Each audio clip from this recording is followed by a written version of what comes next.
आप सभी लोगों को मेरा नमस्कार। वीडियो के इस पार्ट में आज मैं आपसे सुप्रीम कोर्ट का एक लेटेस्ट जजमेंट जो कि 4 फरवरी 2025 का है, जिसमें हत्या के आरोपी को बरी कर दिया गया।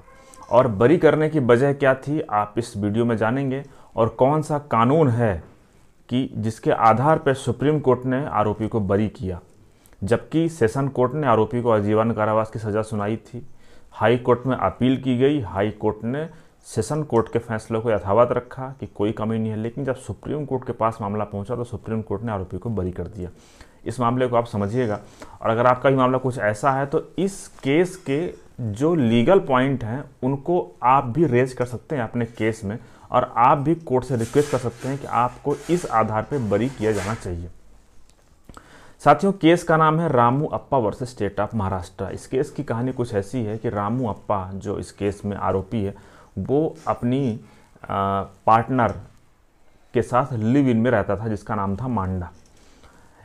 एक दिन की बात है, रामू मांडा अपने घर से नीचे आया और उसने मकान मालिक को ये सूचना दिया कि मैंने अपनी पत्नी की हत्या कर दिया है ग्राइंडिंग स्टोन से, और अब मैं अपनी पत्नी के घर वालों को बताने जा रहा हूँ और उनको बुलाने जा रहा हूँ। आप बात को समझिएगा कि क्या क्या हुआ, और उसके आधार पर आपको समझ में आएगा कि कानून में किन किन चीज़ों को सबूत के रूप में नहीं माना जाता है और किन चीज़ों को सबूत के रूप में माना जाता है।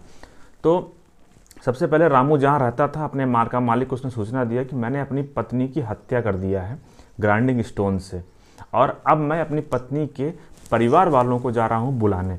और वो रिक्शे में बैठ के अपने बेटे को लेकर के जाता है और उसकी जो पार्टनर है उसके भाई को बताता है कि मैंने तुम्हारी बहन की हत्या कर दिया है ग्राइंडिंग स्टोन से। वहाँ पे 3-4 लोग और भी रहते हैं, और उसके बाद वो सारे लोग आरोपी के साथ में आते हैं, और जब आते हैं तो वो देखते हैं कि उनकी जो बहन है वो वहाँ खून से लथपथ पड़ी हुई है। उसके बाद जो मकान मालिक है, मकान मालिक क्या करता है, इसी दौरान उस रूम में जाता है और देखता है कि वो जो लेडी है वो लहूलुहान अवस्था में पड़ी हुई है। उसका मंगलसूत्र टूटा हुआ है, उसकी कांच की चूड़ियाँ टूटी हुई हैं, उसकी जो साड़ी है वो बिखरी हुई है, सामान अस्त व्यस्त है, और वहाँ पे कुछ सामान और भी है जो खून से सना हुआ है। तो इस प्रकार से वो पुलिस को सूचना देता है और पुलिस आती है। उसके बाद फिर आगे की कहानी ये है, ये मैंने आपको प्राइमरी स्टोरी बताई है कि जो शुरुआत में हुआ। उसके बाद पुलिस आती है, मुकदमा दर्ज होता है, आरोपी को अरेस्ट किया जाता है, बाकी 161 के बयान होते हैं गवाहों के। पुलिस उसी दौरान इंक्वेस्ट पंचनामा, स्पॉट पंचनामा, सीजर पंचनामा, ये सब कुछ बनाती है। आरोपी के खिलाफ चार्जशीट फाइल होती है, आरोपी को जेल भेज दिया जाता है। आरोपी जेल में रहता है चार्जशीट के दौरान, और उसके बाद जब मामला ट्रायल कोर्ट में चलता है तो आरोपी को आजीवन कारावास की सज़ा सुनाई जाती है। इसके बाद जब जो आरोपी है वो अपील करता है हाई कोर्ट में, हाई कोर्ट ने आरोपी की जो अपील थी उसको डिसमिस कर दिया। जब सुप्रीम कोर्ट में मामला आता है तो आप समझिएगा सुप्रीम कोर्ट में क्या दलील दी गई। सुप्रीम कोर्ट में पहली दलील ये दी गई कि ये जो मामला है ये मामला है एक्स्ट्रा जुडिशियल कन्फेशन का, मतलब कि ये जो मामला है इसमें आरोपी ने खुद कन्फेस किया है कि मैंने अपराध किया है, और कोर्ट के बाहर उसने ये स्वीकार किया है, कोर्ट के अलावा अन्य लोगों के सामने उसने स्वीकार किया। और पुलिस ने जो मुकदमा है केवल कन्फेशन के आधार पर बनाया है। अब आप समझिए कि अगर कोई व्यक्ति, हमारे लॉ में ऐसा है कि अगर मान लीजिए कोई व्यक्ति खुद जाके कहता है कि मैंने ऐसा अपराध कर दिया और पुलिस जांच नहीं करती है, केवल उसके कहने से पुलिस मान जाती है, तो वहां पे आरोपी को सजा नहीं दी जा सकती है। इसको कहते हैं कन्फेशन। अगर आप एविडेंस एक्ट को डिटेल में पढ़ेंगे तो आपको समझ में आएगा। तो फिलहाल मैं आपको शॉर्ट में बताता हूँ। आगे का जो कानून था कि सुप्रीम कोर्ट का ये कहना था कि इस मामले में बाकी जो एविडेंस है उनको कलेक्ट नहीं किया गया। जैसे कि जब आरोपी गया अपने घर वालों, उस महिला के घर वालों को बताने के लिए कि उसने हत्या कर दिया है उसकी बहन की, तो आरोपी के जो कपड़े थे वो खून से सने हुए नहीं थे। दूसरी बात ये थी कि ये बात जो गवाह है उन लोगों ने कही भी कि आरोपी के कपड़े में खून नहीं लगा था। तीसरी बात है कि पुलिस ने ऐसे कोई भी कपड़े जब्त नहीं किए जिसमें खून लगा हुआ जो आरोपी के थे।